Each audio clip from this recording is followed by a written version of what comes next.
Oo, ayun na. Binidyohan ko na nga eh.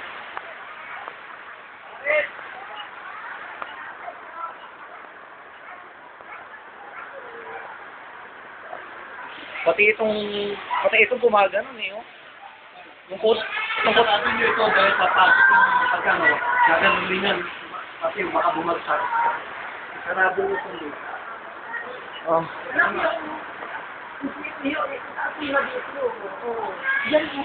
Oo, teka, sandali. Ano ba?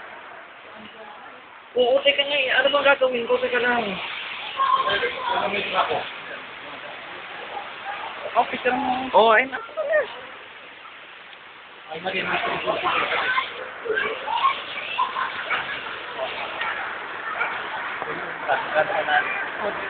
Teka, paano naman mababasa naman ako?